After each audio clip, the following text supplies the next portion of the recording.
3 different nights, 3 different stories, souls lost in the dark, and those who realize they are never alone. Let's start now. Jake came out of the office tired after a long day at work. The weather was gloomy. Dark clouds had completely covered the sky. When he got into his car, the first raindrops fell on his window. When he set off to go home, the rain had started to speed up. While driving on a road, visibility had decreased due to a severe thunderstorm. The wipers were running at full power. The wind was breaking tree branches. Just as he was paying attention to the road, he saw a silhouette on the side of the road illuminated by his headlights.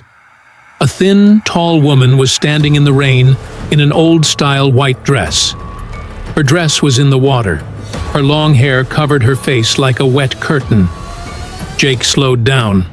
He thought to himself, "I can't leave her here in this rain," and stopped his car next to the woman.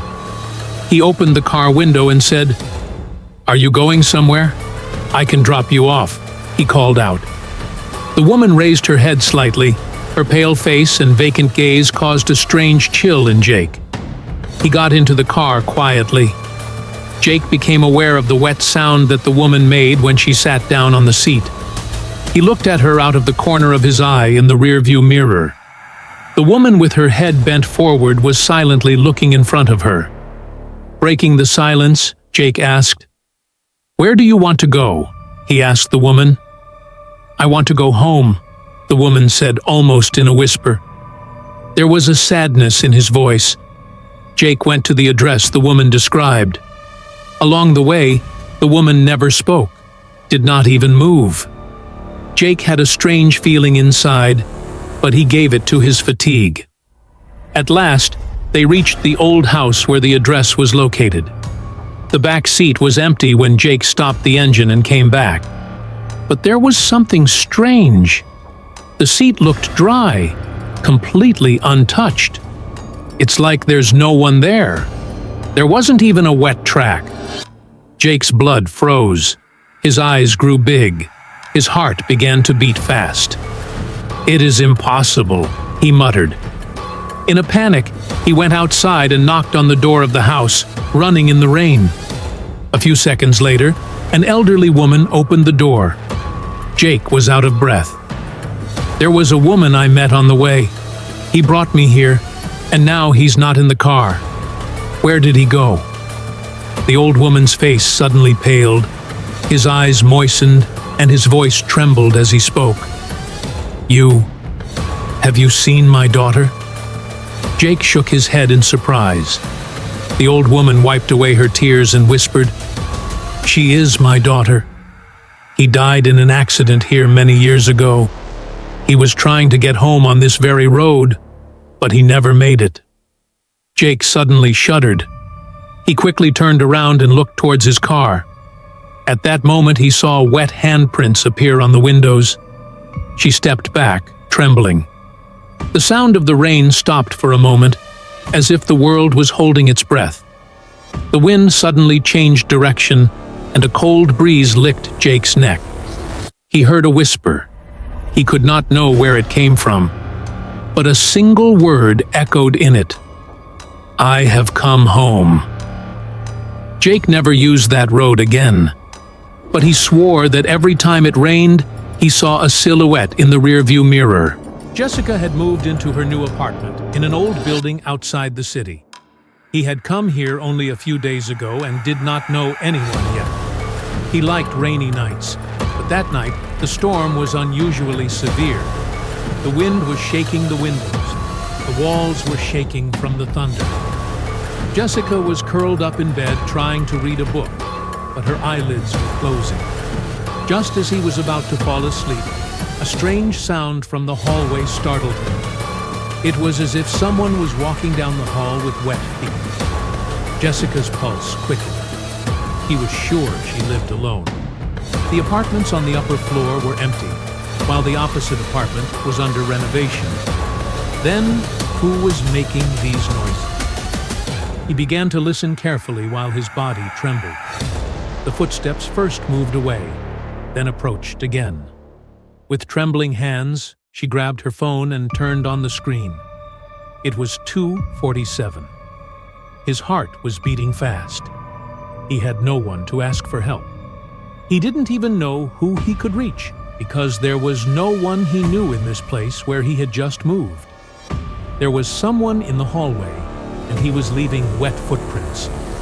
Summoning up her courage, she got up from her bed and quietly moved towards the door.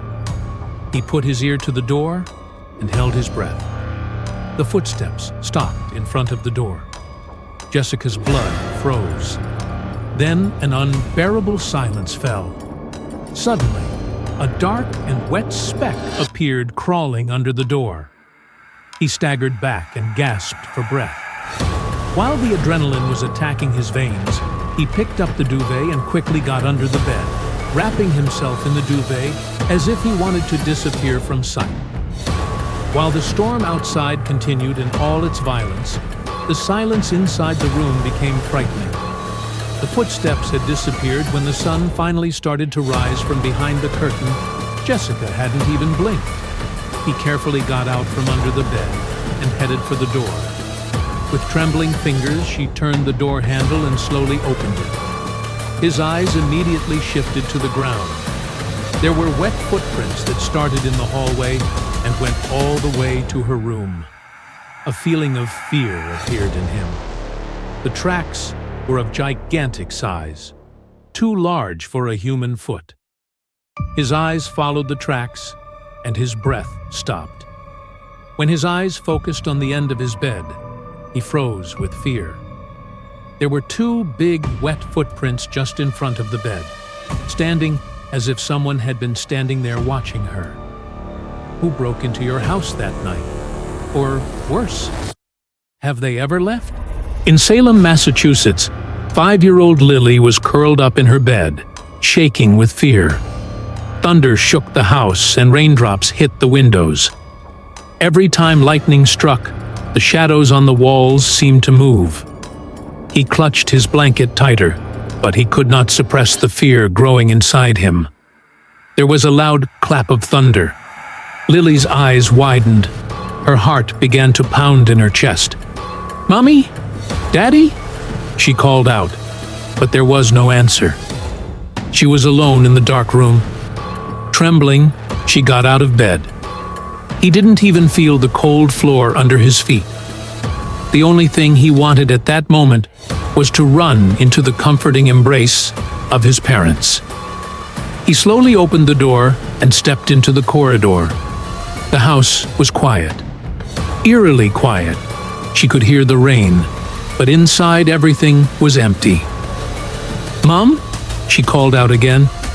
With slow steps, he made his way to the kitchen. When he pushed the door open, he saw his mom, Sarah, and dad, Michael, sitting by candlelight. But something was wrong. They were too still. They were so quiet. Lily hesitated. Then her mom looked up and locked eyes with her. But something was wrong. Her mom's eyes didn't seem to see her. "Mom," Lily whispered. Sarah didn't answer. Michael didn't either. They were whispering to each other, as if they were talking about someone who wasn't there. Lily watched in amazement as her mother muttered, "It's happening again," her voice shaking. Her father looked down and shook his head. "How many rainy nights? He's still here."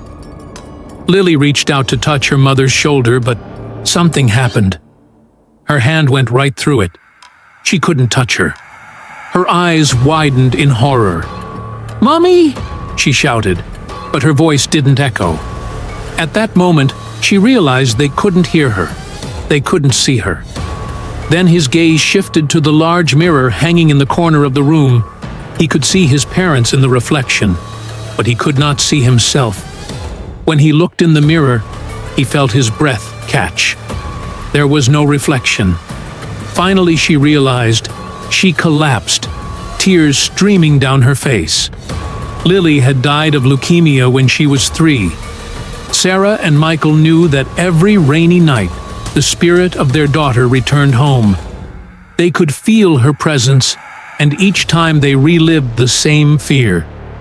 That's why they never slept when it rained.